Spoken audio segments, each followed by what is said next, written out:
For the past 16 years, Dylan and Emily Schoelzel have made a living building wood canvas canoes from scratch and repairing small wooden boats. They run Salmon Falls Canoe in an old post and beam barn behind their Shelburne home. Their customers come from all over the country, and they do commission work for people in almost all 50 states, as well as from Canada, Europe, and Japan. Producer Dave Fraser caught up with the couple recently and shares their story. It's a pretty nice thing to do. As soon as you put that canoe in the water and jump in it and launch off, you just forget about everything else.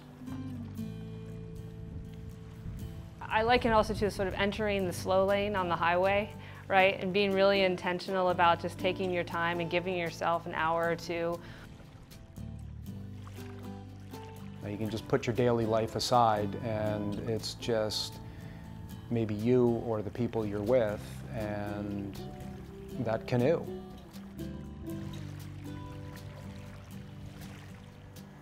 I think just naturally growing up around them as a kid, I was interested in how they were built.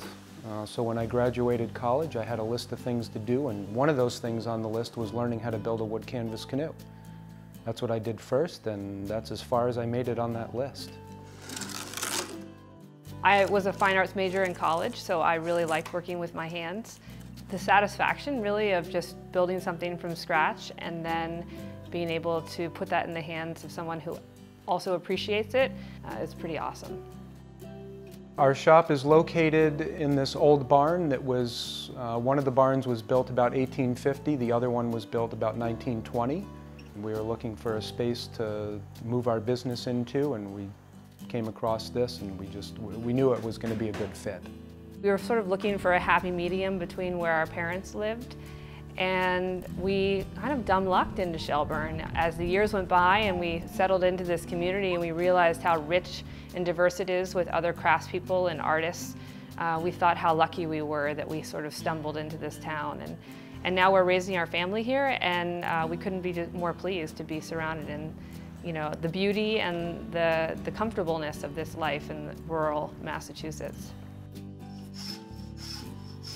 Emily and I, we own the business together, and when I set off on my own, I had a lot of work and I needed help. So I asked Emily if she wanted to help. She had no idea how to build a canoe, had never done any woodworking or anything, and she said, sure, I'll give it a try, but if I don't like it and we don't get along, I'm out. And that was nearly 17 years ago. We understand how to work with each other.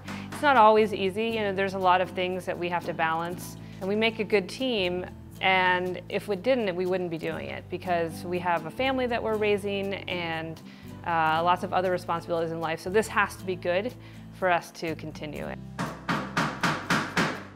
Woodworking in general is predominantly done by men, but it is a skill that women are getting into.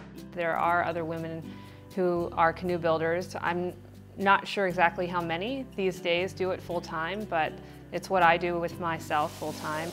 We're going to heat that water up a little bit and just create a little bit of steam, and that softens the wood up so that we can take this plank and bend it around the curve of the hull without it splitting. I think there's a level of shock when people find out what we do for a living. One is like, wow, you still do that? That still is being done because it's such a rare thing now. Canoes used to be mass-produced. Hundreds and hundreds of canoes were built by manufacturers in a year, or thousands.